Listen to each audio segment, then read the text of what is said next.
네, 안녕하세요. 호텔로드 김은식 기자입니다. 자, 2019년도 이제 며칠 남지 않았습니다. 뭐 해마다 이맘때가 되면 나오는 얘기가 있죠. 다사다난했다. 2019년 자동차 분야에서도 좀 여러 가지 이슈들이 많이 나왔죠. 그만큼 다사다난했던 한 해다 이렇게 얘기를 할 수 있겠는데요. 자, 그래서 오토헤럴드가 2019년 한 해를 장식한 자동차 분야의 10대 뉴스를 한번 선정해 봤습니다. 원래 2019년 자동차 판매 목표가 한 180만 대, 내수 기준이죠. 180만 대 정도 됐었는데 80만 대는 안 될 것 같습니다. 170만 대, 뭐 이 정도 될 것 같은데요. 현대기아 자동차의 시장 점유율이 80%까지 치솟을 전망입니다. 이 마이너 업체들이 여러 가지 좀 우여곡절이 좀 있었죠. 어떤 신차 부재, 또 노사 관계, 또 여러 가지 판매 부진 뭐 이런 것들이 겹치면서 현대기아차하고 나머지 마이너 업체들 간의 어떤 빈익빈, 부익부 뭐 이런 양극화가 더욱 심화한 한 해였다. 2019년 가장 큰 이슈로 지정한 뉴스는 일본산 자동차 불매 운동입니다. 일본산 자동차 판매가 한 20% 가까이 줄었습니다. 뭐 일부 업체는 거의 뭐 반토막 이하로 판매가 줄었는데요. 이 아베 정부의 어떤 수출 규제, 또 블랙 뭐 리스트, 화이트 리스트 뭐 이런 여러 가지 문제들이 어떤 반일 감정 같은 것들을 좀 건드리면서 일본산 자동차가 올해 가장 부진한 한 해를 보내게 됐습니다. 2018년 역대 최대치죠. 4만 5천 대를 팔면서 올해, 그러니까 2019년에 5만 대까지 이 판매가 좀 증가할 것이다. 연초에 이런 전망들이 나왔는데 11월을 기준으로 한 3만 2천 대 정도에 머물고 있습니다. 이렇게 되면 3만 5천 대 수준도 조금 쉽지 않을 것 같다라는 생각이 좀 들거든요. 어제 뭐 아베 총리하고 문재인 대통령이 서로 만나서 이런 문제를 좀 적극적으로 한번 해결해보자라는 어떤 논의가 시작됐다고는 하는데 일본산 자동차에 대한 어떤 그런 불매 운동의 여파, 그런 영향은 당분간은 쉽게 좀 사그라들 것 같지는 않습니다. 두 번째 뉴스는요, LPG차의 일반인 구매가 허용됐다는 것입니다.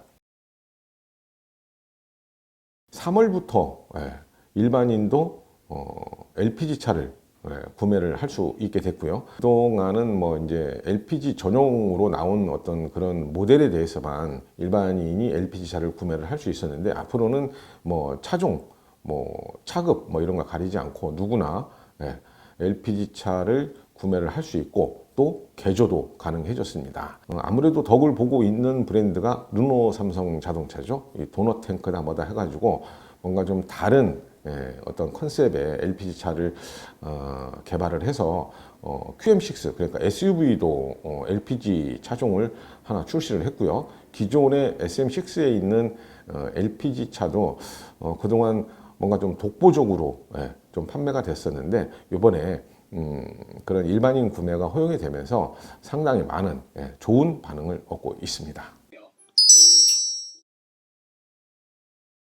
세 번째는 튜닝 규제가 완화됐다는 겁니다.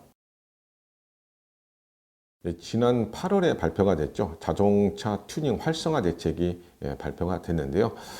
내용이 좀 파격적입니다. 승합차가 아닌 승용이나 화물차, 그리고 뭐 일반 특수차로 사용했던 그러니까 소방차 같은 것도 캠핑카로 개조가 가능하도록 했고요. 전조등이나 뭐 보조 범퍼나 이런 것들도 이 승인 검사를 받지 않아도 튜닝이 가능하도록 그렇게 규제가 풀렸습니다.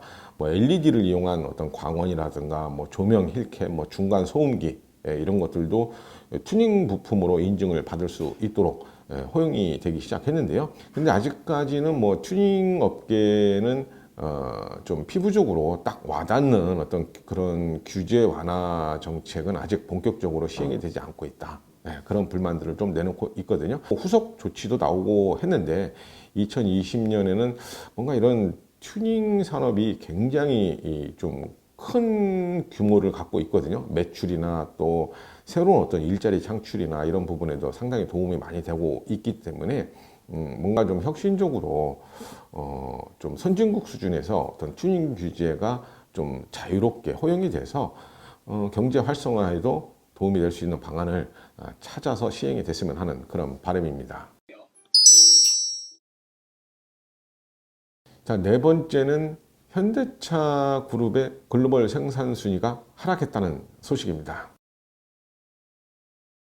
피아트 크라이슬러 그러니까 FCA가 그동안 상당히 여러 브랜드하고의 어떤 그 합병을 추진을 해왔었죠. 뭐 하고도 했었고, 뭐 현대차하고도 한다는 얘기도 있었고, 뭐 굉장히 많은 얘기들이 들렸었는데 이번에 푸조 시트로엥 그러니까 PSA 그룹하고 합병을 전격적으로 발표했습니다.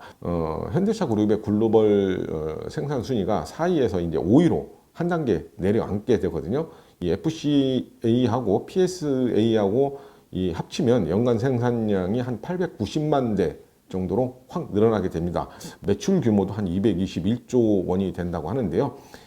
현대차 그룹의 2018년 총 생산 대수가 740만 대, 격차가 꽤 되죠. 한 150만 대 정도 차이가 나기 때문에 현재로서는 당분간이 아니라 뭐 앞으로 현대차 그룹의 글로벌 생산 순위는 5위권에서 좀 머물 가능성이 상당히 높아졌습니다. 어떤 다른 뭐 합병이나 이런 걸 통해서 생산 대수를 확 늘리기 이전에는 순위에는 지금 이제 변동이 없을 것 같고요.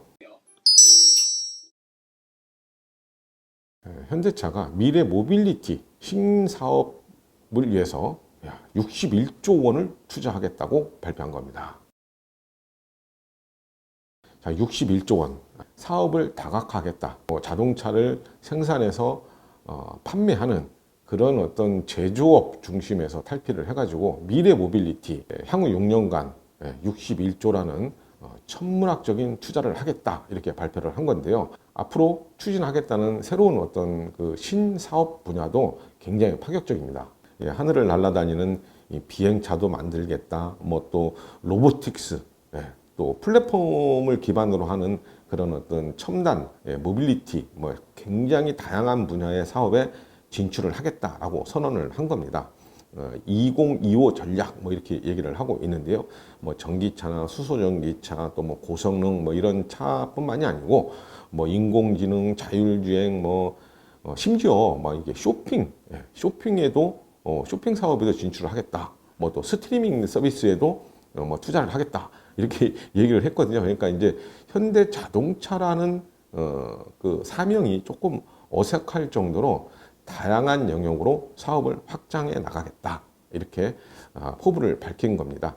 글로벌 완성차 업체들 대부분이 전통적으로 자동차를 만들어서 파는 것만으로는 생존하기가 어렵다라고 판단을 해서 다양한 분야의 사업 진출을 좀 추진하고 있거든요. 뭐 벤츠도 그렇고 BMW도 그렇고 토요타도 그렇고 자동차만 만들어서는 안 된다. 뭐 이런 어떤 절박한 의기감 같은 것들이 있습니다. 현대차 그룹도 또 뭐 그런 어떤 그 미래의 생태계 변화에 뭔가 변화가 필요하다라는 인식을 갖고 있는 거고요.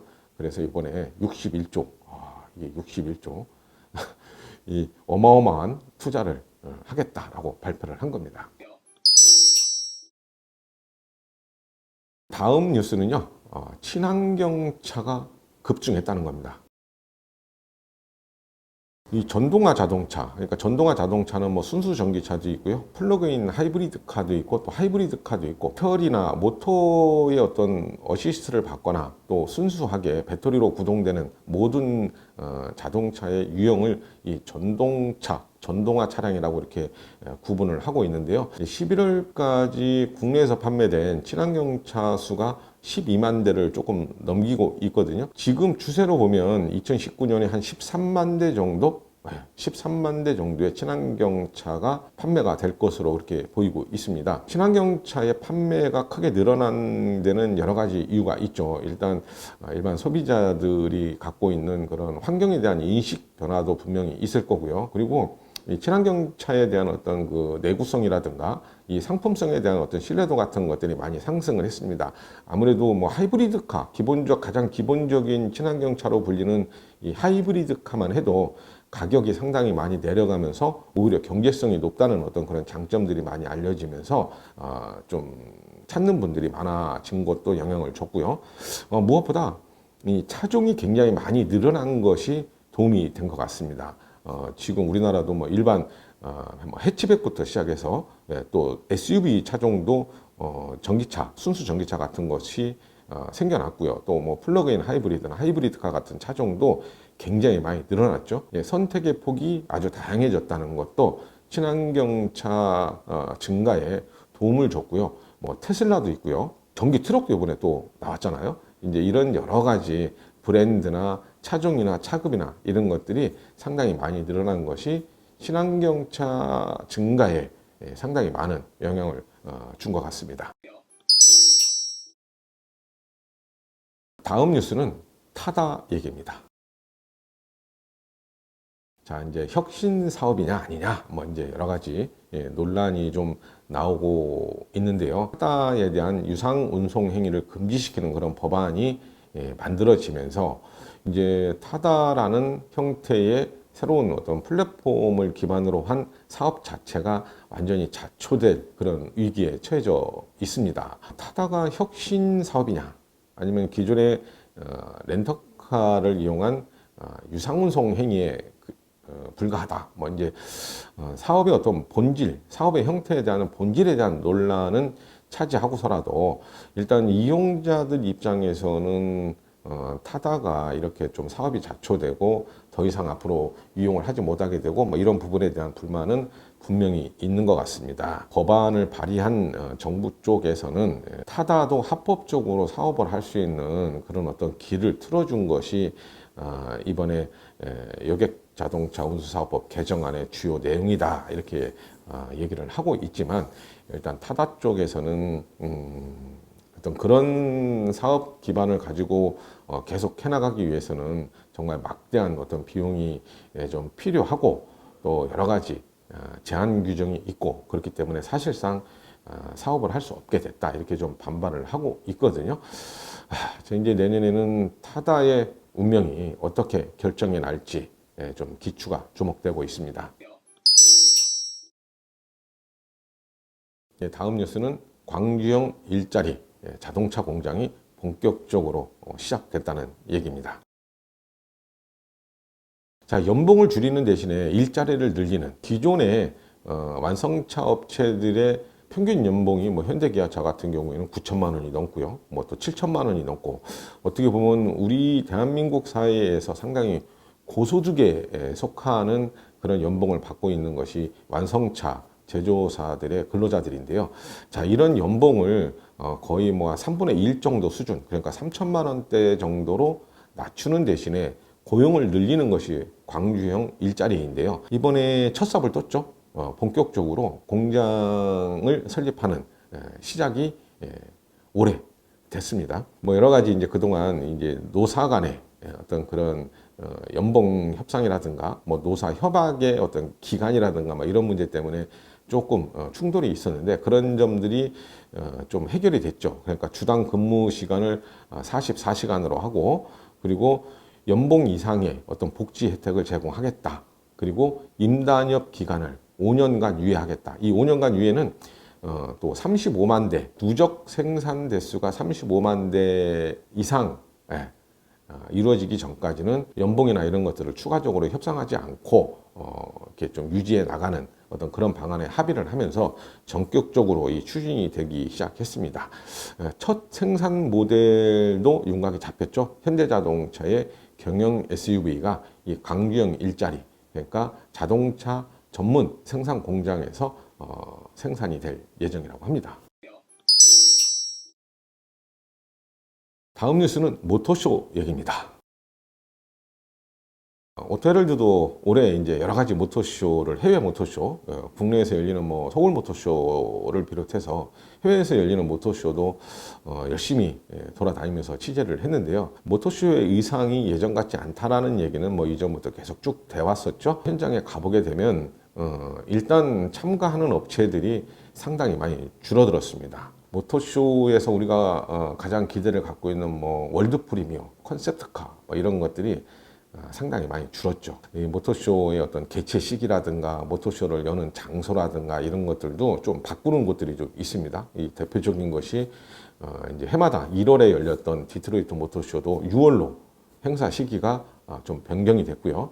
의외로 성공을 한 모터쇼 같은 것들도 있거든요. 대표적인 것이 이제 도쿄 모터쇼인데요. 도쿄 모터쇼 같은 경우에는 일본이라는 나라가 이제 수입차 같은 경우에 조금 이제 좀 폐쇄적인 어떤 그런 시장이다 보니까 아무래도 수입차 업체들이 별로 그렇게 많이 관심을 갖지 않기도 하지만 일본의 어떤 경기 상황이나 이런 걸로 봤을 때 모터쇼가 좀 흥미를 많이 잃어서 관람객이 많이 줄어들지 않을까 그렇게 예상을 했는데 의외로 대박을 쳤습니다. 올해 열렸던 그 서울 모터쇼도 좀 대박을 쳤다라고 얘기를 해도 좋을 정도로 굉장히 많은 관람객들이 몰렸죠. 기존의 어떤 전통적으로 자동차를 전시하는 모터쇼가 아니라 그러니까 자동차 물론 뭐 아직까지도 자동차가 중심으로 하는 그런 모터쇼이기는 하지만 자동차 이외의 어떤 볼거리, 즐길거리, 체험할 것, 뭐 이런 다양한 이벤트를 통해서 관람객들을 끌어들였다는 겁니다. 마지막 뉴스는요, 윤창호법, 민식이법 잘 아시죠?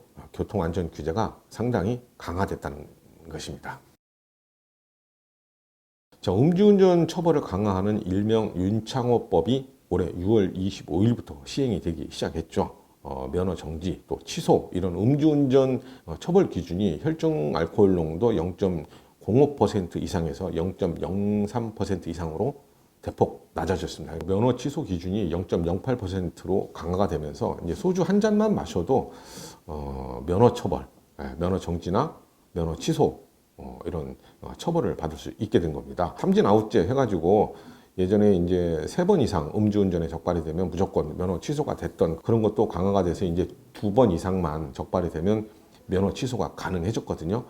연말, 연시, 음주운전 절대 하시면 안 된다는 거 항상 기억을 하셔야 될 것 같고요. 음주운전으로 사망사고를 내면은요, 이 무기징역까지 처해질 수 있습니다. 조심하셔야 될 게 아니라 아예 생각도 하지 말아야 될 것이 이제 음주운전이 됐습니다. 자, 이제 무기징역에 처해질 수 있는 그러니까 교통사고를 내고 무기징역에 처해질 수 있는 법이 하나 더 만들어졌죠. 바로 민식이법입니다. 12월에 이제 법이 만들어졌죠. 스쿨존의 각종 안전설비 기준을 강화하고 사고가 났을 때 가중처벌할 수 있는 일명 민식이법이 도로교통법이 개정이 됐는데요. 사망사고 났을 때 그러니까 스쿨존에서 사망사고를 냈을 때 최대 이 무기징역에 처할 수 있도록 법이 강화가 됐습니다. 좀 논란이 좀 있죠. 스쿨존에서 발생할 수 있는 사고가 글쎄요. 운전자가 조심한다고 해서 정말 뭐 어떤 뭐 30km 이내의 어떤 서행 그리고 주변 좀 잘 살펴보고 아무리 조심 운전을 한다고 해도 발생할 수 있는 게 바로 이 교통사고인데 뭐 스쿨존에서 대부분 조심 운전을 한다고 해도 정말 주의 있게 운전을 한다고 해도 발생할 수 있는 게 바로 스쿨존에서 어린이들도 굉장히 돌발적인 어떤 그런 행동들이 많아서 사고가 날 수도 있는 건데 그렇게 사고가 났을 때 평생 감옥에서 지내야 되는 무기징역까지 처벌을 받을 수 있다. 이제 좀 과하다. 일반 다른 어떤 그 법하고의 어떤 형평성 얘기도 나오고 있고요. 모태럴드가 선정한 2019년 자동차 10대 뉴스 소개를 해드렸는데요. 희망적이고 긍정적이고 좀 박수를 칠 만한 그런 뉴스보다는 조금 어둡고 좀 부정적인 어떤 그런 이슈들이 많았던 것 같습니다. 2020년에는요 좀 더 밝은 뉴스, 재미있는 뉴스 그리고 우리가 이렇게 같이 공감할 수 있는 그런 어떤 뉴스들이 많이 나왔으면 합니다. 지금까지 오태럴드 김웅식 기자였습니다.